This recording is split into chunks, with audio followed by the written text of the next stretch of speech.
Hello again, this is Bob Wisniewski, and I'm going to explain to you a discovery procedure in workers' compensation. It is called the independent medical examination.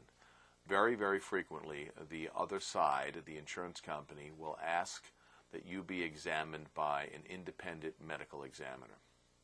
The reason for this is that they want to verify perhaps the treatment that your doctor is giving you, verify whether or not under the facts that you've explained about how the accident happened, that your body could be hurt that way, and they often want to find out what is your permanent disability and what are your permanent work restrictions, perhaps your need for additional active medical care, and maybe the extent of your need for supportive medical care as your case would close.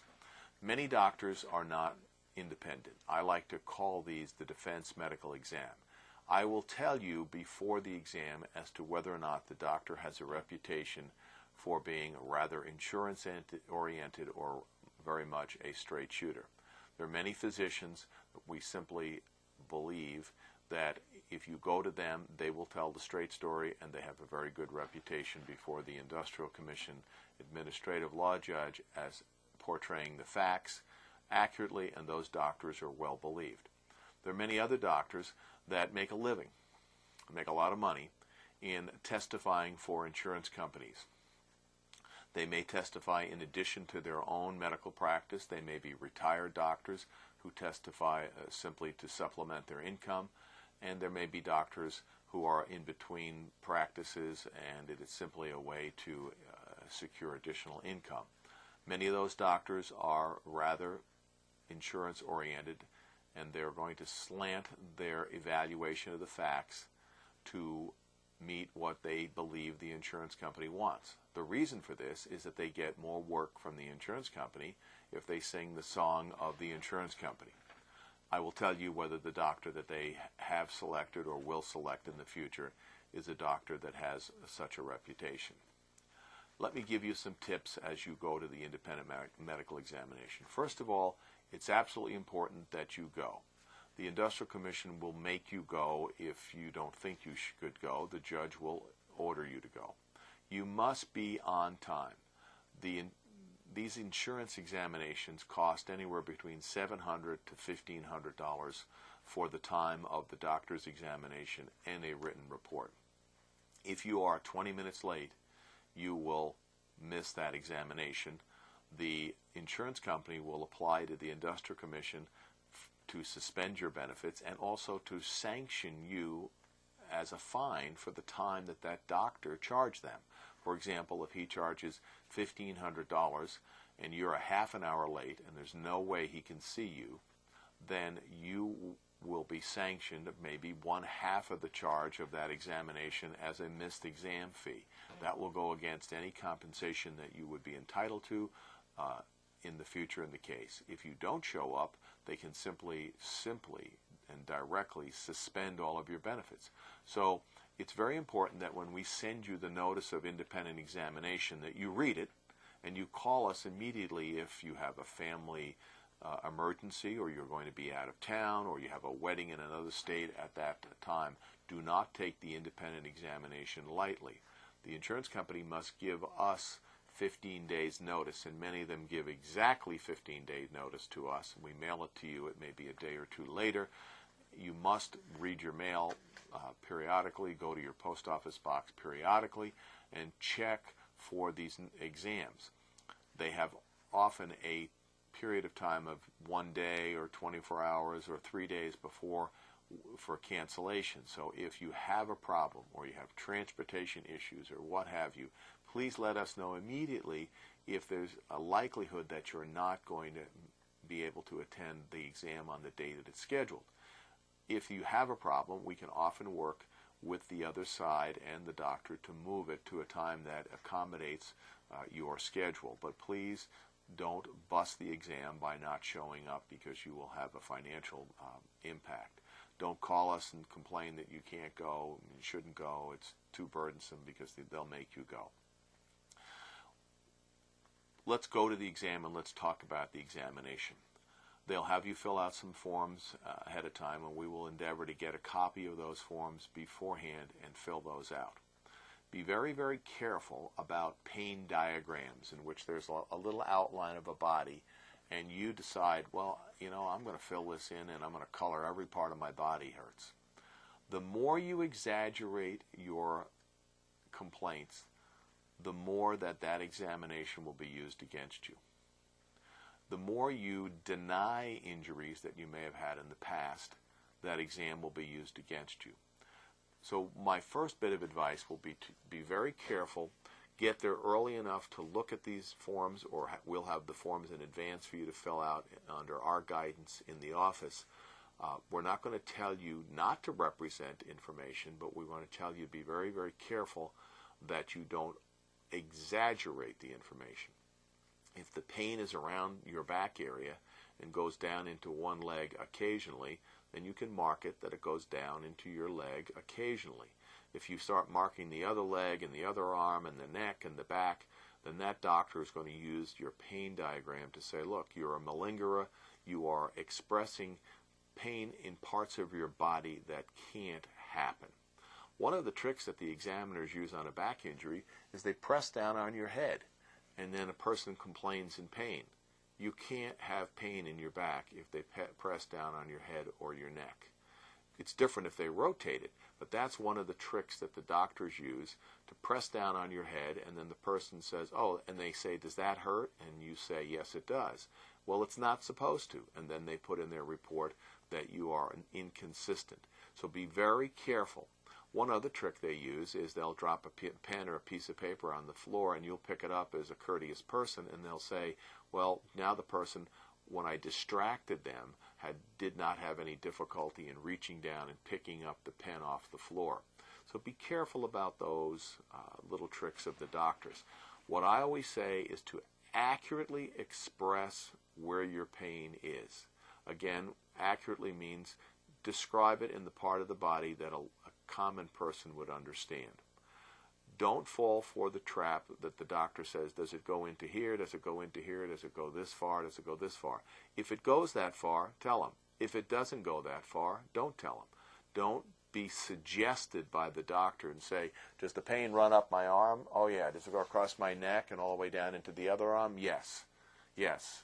Well, the doctor wants you to say that because he's trying to not help you and independently examine you. He is attempting to come up with a defense exam, and he'll be able to testify that that worker was just inconsistent, exaggerated all the complaints, and there's no way the pain can go across from one arm to the next arm across your body.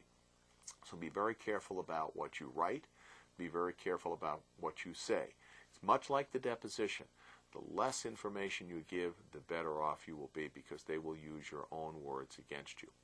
When they talk about problems that you may have had before, the word, and it's a fancy doctor word, is asymptomatic. It means that it stopped hurting. So it's okay to say, yes, I was in an automobile accident 5 years ago, and I went to a doctor and I had some physical therapy, or I went to a chiropractor and I had therapy, but after 2 months, my back was fine, and I never went to a doctor again. Now be careful.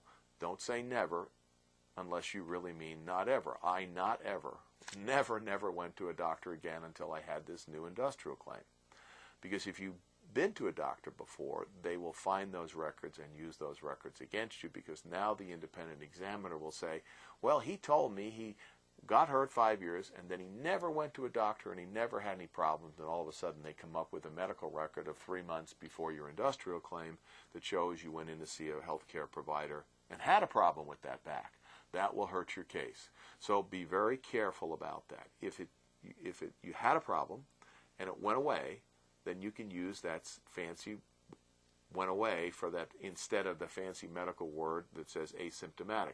What it means is I didn't have any problems. I do heavy work. I got cured from that first incident, and I truly never had any problems, and I do heavy work, and then all of a sudden I had this new industrial claim. The other part of information about a back injury, for example, is that you can have a problem and it can be bothering you, and this accident makes it worse. Insurance people think that once you've hurt your back, you can never hurt your back again.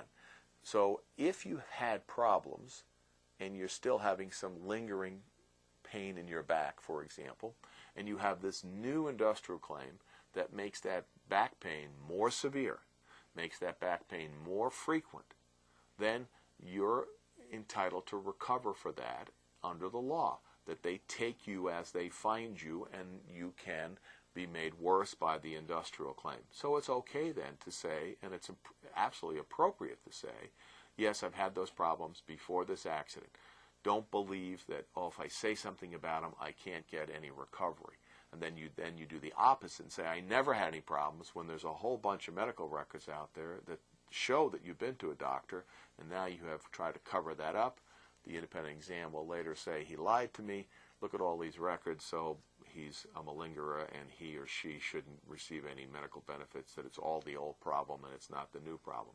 So be very, very careful on how you say things. Again, the mainstay is to say the truth, but don't exaggerate in how you give information to the doctors, and don't fall for some of the tricks that they use, like pressing on your head and try to get you to agree that there's pain beyond the area. Express it accurately.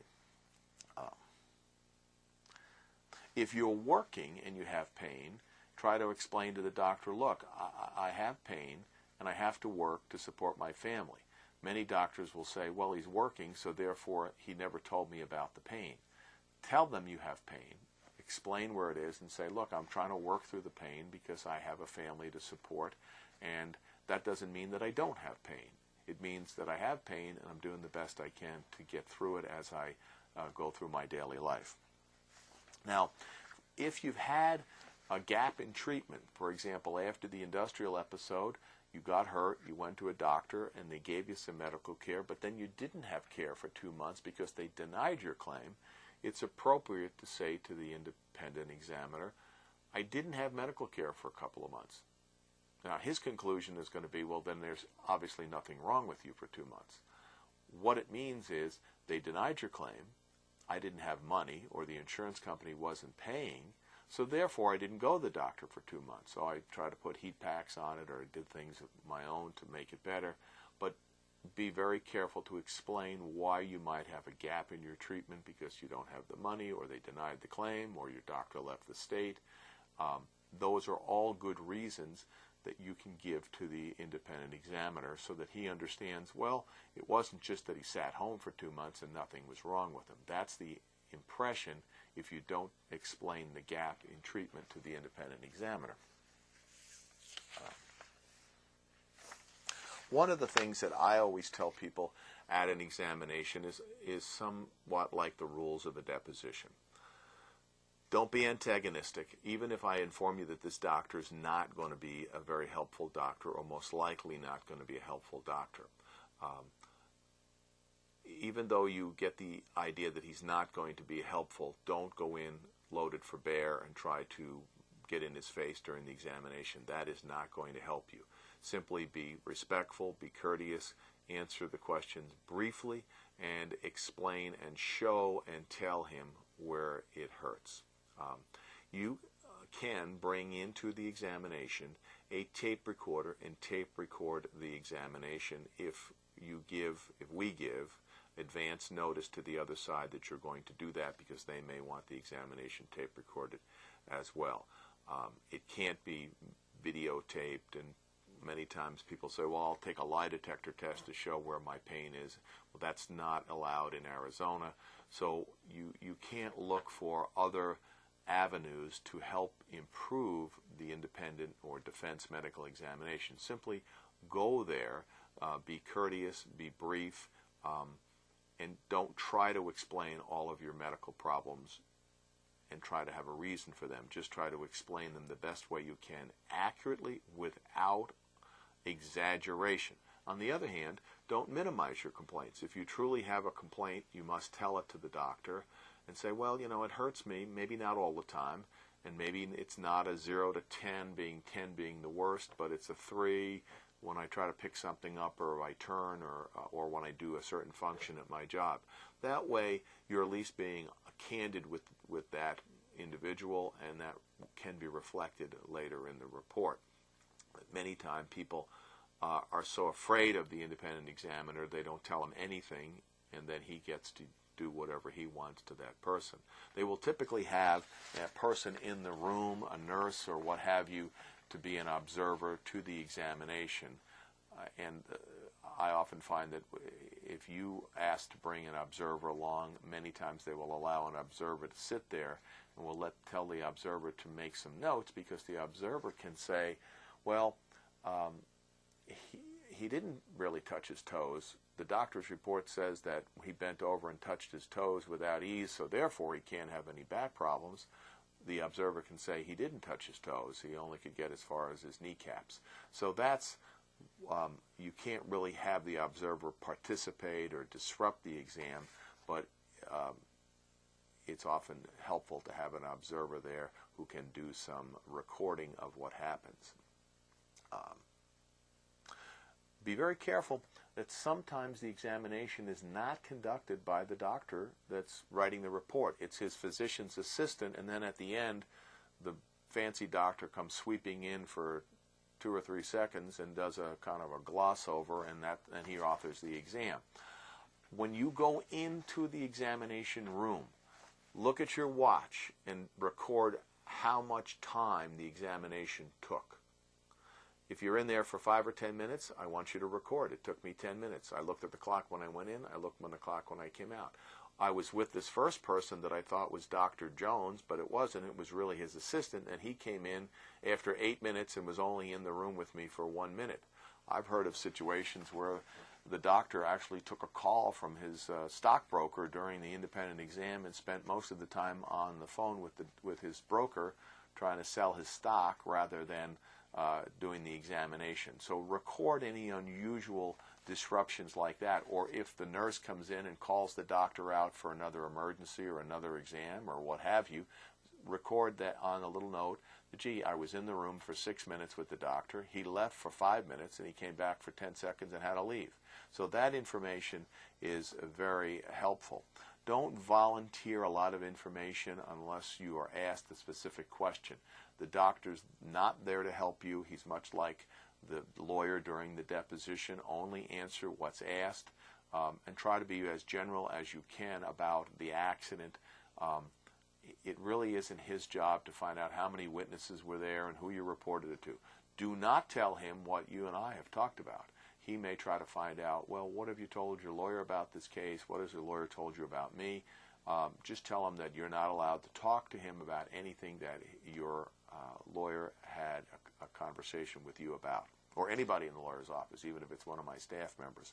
You were just told to be on time, tell the truth, and be courteous. Always be friendly and polite, be firm. If the doctor seems to be abusing you, you don't have to take any abuse. Most of the doctors will try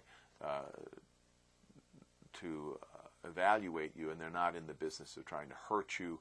If there's a maneuver that they want you to make and it hurts you, they will have you sign a paper in the beginning that you are aware that you don't have to do that. So if there's something, if they say touch your toes and you say, look, I know I can't tie my shoelaces and touch my toes, then you do not have to do that, because it's painful to you, and he's not or she's not going to make you do something that's painful. So be very careful about that. When you're done, don't ask him about his diagnosis or recommendations or what he's going to write to the insurance company. He's not going to tell you. If he's a very agreeable doctor, he may tell you. There's some new law in Arizona that the independent examiner, if he finds a medical condition that, let's say in the exam he suspects you may have cancer, he has to tell you that so that you can go get medical care for that immediately. But he's not going to give you any information about what he's going to write. If he's a congenial doctor and he's not one of particularly if he's not one of the doctors that are typically an insurance defense doctor, he will not tell you about the recommendations or what he's going to tell the insurance company. If he's one of the straighter shooters, he may say to you, well, I really believe you and I think you got a back problem and it's related to your industrial. I'm going to tell the insurance company that. But those are going to be rare cases where the doctor is going to give you that information. I always tell individuals to go see your own doctor the same day, either before the exam or right after. Go to your own doctor so that your own doctor can have a documentation of what he found that day and what he examined, and we then can use that against the independent examiner when he says, oh, there were no spasms, for example, in the person's back, when your own doctor says there were spasms, and I was able to touch them and appreciate those spasms in the person's back. So it gives us a chance. If you can't get there that day, try to get there, the next day afterwards. Occasionally they might ask you to take another test, like an X-ray or an MRI. You might have to go back for a follow-up, or they may do it that day, and you can do that, and you can refuse any test that you believe is invasive. You don't have to have anybody poking needles into you, for example, unless you wish to have those poked into you. The person should only ask you questions about the medical condition that is an issue in the workers' compensation case. He really shouldn't ask you about your prior medical problems, or ask you about how the accident happened, or what you've told your lawyer, or what the witnesses are going to say. So if you get the impression that he's acting a bit like a lawyer in the case, you can say to him, I don't think that's an appropriate question for me to answer. You have to cooperate. Otherwise, if you don't cooperate, they may go to the administrative law judge and say, well, even though he attended the examination, he would not give any information. In Arizona, if the examination requires you to come from another county to here in the Maricopa area, they will have to pay in advance your travel expenses, and we have to fill out a travel form. Remember that you have to get through this examination, and many times the doctor will give you information that you think is helpful, and you come to me afterwards and say, well, I really think he was on my side. I always say, let's wait for the exam. It will take, depending upon the doctor and the typing service, it usually takes a week or two to get the examination report before the next step in the case. We request, as soon as we receive the notice of the independent examination, we request in writing that within 5 days of the insurance company representative or the lawyer receiving the exam, that we get a copy of that exam. We will mail you a copy of that exam. We will ask you to take that examination to your own doctor and have your own doctor review that copy. If you want to look at the copy and you want to make some notes and say, no, it says here that I had pain or did not have pain when I touched my toes, and you did have pain, you can make those notations on the side of the exam. Don't give those to your doctor. Make another copy for your doctor and give me a copy of your notes, and we'll put them in the file so that we can explain when it comes time to take the testimony of that doctor. We'll say, well, he claimed that he did have pain when he touched the floor, and you're claiming he didn't. So that's generally the four corners of what I would expect from an examination. Make sure you attend it on time. Find out where it is in advance. MapQuest it. Make sure you're there. That is the worst thing that can happen, is to miss your examination. I tell people my job is to try to move the ball towards the touchdown, not showing up for depositions, being late for independent exams. Those are all just bothersome things that don't affect moving the ball towards the touchdown. It simply makes it look like you are not a responsible person. You can't get somewhere on time. You can't get to the examination. You can't find the examination. That all hurts your potential believability in front of the judge. If you don't show up and you're late and they have to reschedule it and they want to try and suspend your benefits, I may have to say to the judge, no, his car broke down and things of that nature. Those things happen. If those things happen, please call us or call the doctor's office immediately and say, I have a flat tire, I'm 50 miles away, there's no way I'm going to get there today. Then keep a copy of the receipt where you had it repaired, or make sure you've got the blown tire in the back and keep it, because the insurance companies are always suspicious that people don't show up at these exams and they're making up a false reason for not going to the exam. So if you have an emergency, please let us know immediately. If the exam is, for example, on a Friday and we're not here, leave a message, call the doctor's office. If, for example, you have a family emergency or a death over the weekend and the exam is on a Monday, let us know immediately. We will then tell the doctor that there's a family emergency and apply for relief from a sanction saying, look, it's not a willful failure to go to the exam, and that's the standard, a willful failure not to go to the exam. If you have a death in the family over the weekend and you have to leave town, do what you have to do, but let us know about it. Keep copies of the death notices or the funeral notice or the airplane ticket or what have you, so we can prove to the judge that you had an unavoidable conflict that you had to attend to and you missed the examination consequently. So those are the questions about an independent exam. The exam may never be noticed in your case. It may never be noticed right now. You're seeing the explanation of a deposition earlier today. That does not mean that they are going to do an independent exam. I'm just giving you this information in advance while you're here today so that you know the rules in case they do an independent examination in the future or at a later date at another part of the processing of your claim. Let's say, for example, when we move to permanent disability benefits. At that point, the doctor may be more involved in the examination about what are your restrictions, how many hours can you work, can you lift 15 pounds, can you stoop and bend, and things of that nature. So you may not be seeing the independent examination currently in your case, but it may happen later on in your case, and we'll try to answer any questions that you have before you go to that examination and afterwards. Thank you very much again for your patience.